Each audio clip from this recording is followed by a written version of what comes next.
So we didn't sign Victor Osimhen after all, and neither did El Ahly.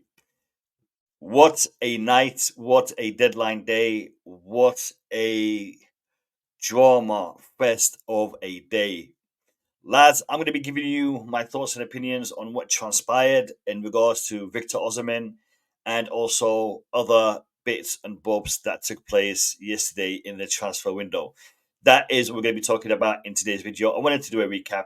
I had some time to reevaluate. I had some time to look at some of the reports that came out after the transfer window closed, and I'm going to be sharing my thoughts and opinions with you in this video. Do me a favor, smash the like button on this video and subscribe to the channel if you are new. But yeah, lads, let's discuss this whole Victor Osimhen situation.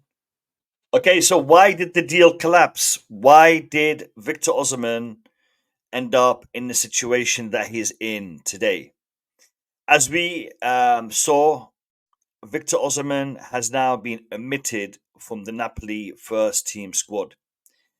Victor Osimhen will not be playing for Napoli this season as it stands. With the current situation, with the current climate, it looks like Victor Osimhen will be sitting on the bench. Not even on the bench. He'll probably be in the development squad up until the next transfer window. Who's at fault here? Who's to blame for this whole situation? Well, people, I think everyone involved in this situation messed up. Everyone involved in this situation messed up. Osimhen, his camp, Napoli, and also Chelsea. I'm not going to discuss El Ahly because El Ahly did all they can do to secure this deal. There was nothing more they can do. There was nothing more that they can offer or ask to be put on that table, and they put everything on that table. Whatever Napoli wanted, they offered. Whatever Victor Osimhen wanted, they offered, and some. So I'm not going to discuss El Ahly. El Ahly, you did what you had to do. Victor Osimhen, though, reports are conflicting. Reports are conflicting. It does seem like Chelsea did put a decent offer for him, as per reports coming out of here in the UK. Reports coming out of Italy suggest otherwise. Suggest that Chelsea were offering peanuts.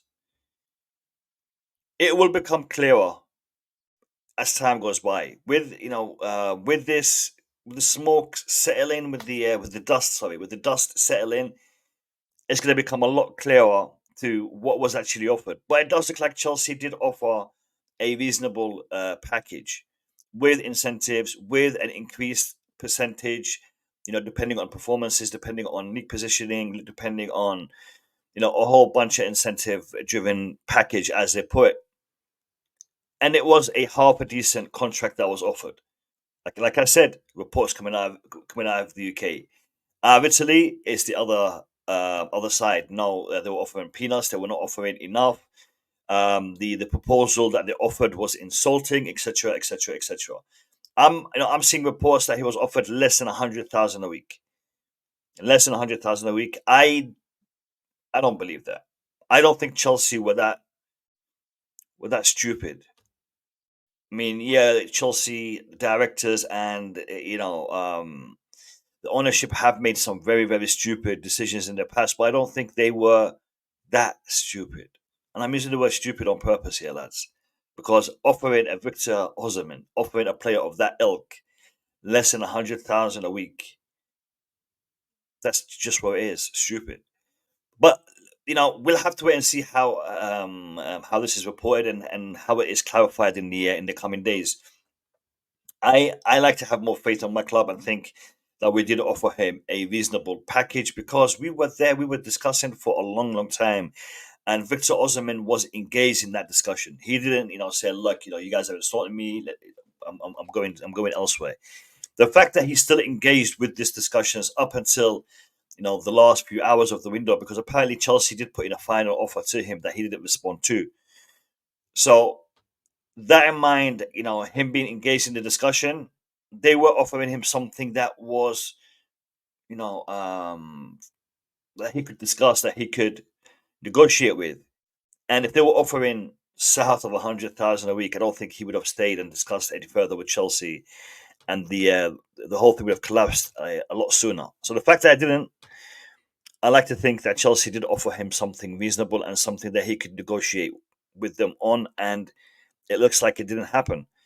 Victor Osimhen will probably end up being, transferred in the winter transfer window, and I think, Chelsea could come back in for him again. Will they? I don't know, and it depends on what happens this season up until the winter window. How will we perform? How will we play? But yeah, that is the situation. That is the state of play in regards to Victor Osimhen. I wanted to give you that the update, and I wanted to share that with you.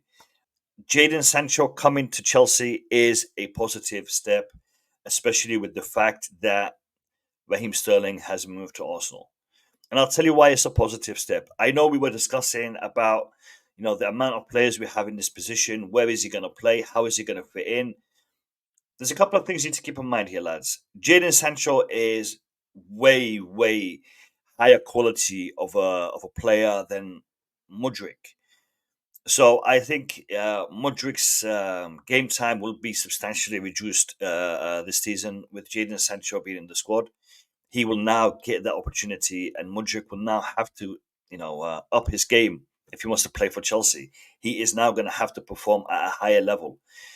The fact that Raheem Sterling has gone to Arsenal, and again, the whole Raheem Sterling situation is a little bit iffy because it looks like we're still paying a good chunk of his contract, good chunk of his salary. So we'll have to see how this develops and how he performs in Arsenal and potentially leaving the club on a permanent. Another thing to add on Jadon Sancho, lads, the deal for Jadon Sancho is a loan deal with an obligation to buy at the end of the season. And the obligation to buy is, and I say is only £25 million. £25 million is a bargain for a player of Jadon Sancho's quality. Jadon Sancho hasn't been at his best at Manchester United. That being said, we've seen him perform in the Bundesliga. We've seen him perform when he's playing for a club that he has that connection with. Manchester United dissolved that connection with Jadon Sancho quite early in his Manchester United career. He's always had a turbulent time there. So coming to Chelsea, playing here in London, I think we're going to see a different Jadon Sancho, a different mentality, different mindset, and hopefully, he will make Stamford Bridge his home, and he can shine and perform to the levels that we all know he can do. So, welcome to Stamford Bridge. Welcome to Chelsea, Jadon Sancho, and I wish you all the best. And let's see how he performs here. I'm optimistic about this. Some of the OGs on the channel know that I'm a big fan of Jadon Sancho, and I think him coming here, we need to look at it in a positive light. We were discussing, where is he going to play? How is he going to fit in? Lads, he's here. He's part of the squad. He's part of the team. Let's give him a chance to prove himself, and I think he will prove himself. I hope he will prove himself. Raheem Sterling, see you later.